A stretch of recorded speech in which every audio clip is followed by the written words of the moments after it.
Et enfin, la dernière section est consacrée à la mode, à tout ce qui est la parure et les accessoires du vêtement des Mérovingiens et des Mérovingiennes. Et ces éléments de parure étaient assez nombreux et souvent assez richement décorés. La première vitrine est consacrée, en fait, on pourrait l'appeler la vitrine des boutons. En fait, c'est ce qui servait à attacher les différentes parties du vêtement à la place des boutons que nous connaissons aujourd'hui. On pouvait avoir des fibules, c'est comme des épingles imperdables, richement décorées, ce qu'on appellerait une broche aujourd'hui. Celles-ci sont en tôle de bronze dorée avec ce qui ressemble à des pierres précieuses. Ce sont en fait des petites pattes de verre colorées. Cette autre fibule à côté est nettement plus précieuse puisqu'il s'agit d'une fibule en feuilles d'or dans laquelle on a incrusté des grenats. Ou alors encore une fibule en bronze qui a été argentée et dorée et ornée de grenats. On pouvait aussi trouver ces simples agrafes à double crochet, ici une en argent. Là, le petit cheval, en fait, a des crochets dessous, et de l'autre côté de la chaîne, on pouvait imaginer soit une fibule ou un autre élément de décoration qui permettait d'attacher un manteau. Parfois, ce sont simplement de simples épingles qui servaient à fixer les vêtements, pas toujours les cheveux.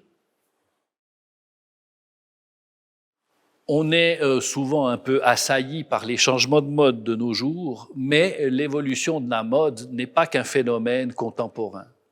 Déjà, au 7e siècle, on perçoit une évolution dans la mode et aussi une distinction entre les plaques-boucles de ceinture que portaient les femmes en haut et les hommes en bas.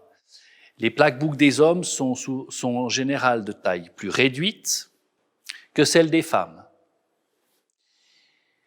Là, au début du 7e siècle, on a plutôt des boucles pour les femmes rectangulaires, avec une petite contreplaque, et des boucles qui peuvent être soit rectangulaires, soit rondes pour les hommes, avec ou sans petite contreplaque. Durant le deuxième tiers du 7e siècle, on conserve un peu la même forme pour les femmes, avec un décor un peu plus riche. Et pour les hommes, on voit apparaître des plaques-boucles de ceinture trapézoïdales en queue d'aronde, avec une contreplaque dorsale ou sans contreplaque de forme carrée.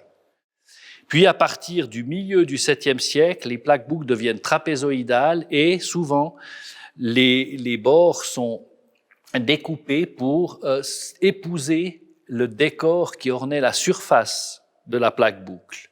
On le voit très fine pour les hommes, avec un ferret donc, qui montre que la ceinture pouvait être enroulée autour d'elle-même et pendre de manière décorative.